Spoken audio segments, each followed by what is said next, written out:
আসসালামু আলাইকুম রহমতুল্লাহি বারাকাতু। আমরা এখন এসেছি এটা কুষ্টিয়ার কি বলে শ্মশান ঘাট পার্ক। শ্মশান ঘাট পার্কটা বেশ বড়, অনেক জায়গা ধরে হাঁটা যায়। এখন এমন দেখা গেলেও আর কয়েকদিন পরে শীত যখন পুরোদমে হবে তখন অনেক ফুল দেখা যাবে। এটা আমার মেয়ে। আসসালামু আলাইকুম। আমার ছেলে। হ্যাঁ, this video is for Pasmish Ali.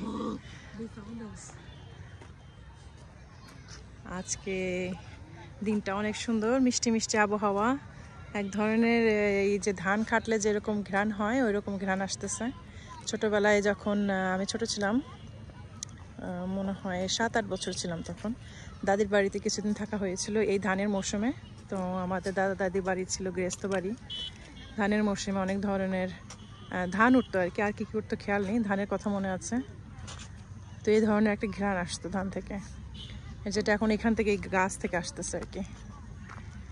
তো এটা বেশ বড় জায়গা, এটা কুষ্টিয়াতে অবস্থিত। এটাকে শ্মশান ঘাট পার্ক বলে, কিংবা শ্মশান পার্ক, যেটাই বলা হোক। আসলে পরে হাঁটার জন্য একটা সুন্দর জায়গা। বাংলাদেশে আসলে বিশেষ করে কুষ্টিয়ার মতন জায়গা, এত ব্যস্ত শহরে বাহিরে বেরোলে হাঁটার খুব একটা জায়গা পাওয়া যায় না। এখানে আসলে অনেকক্ষণ ধরে হাঁটা যায়।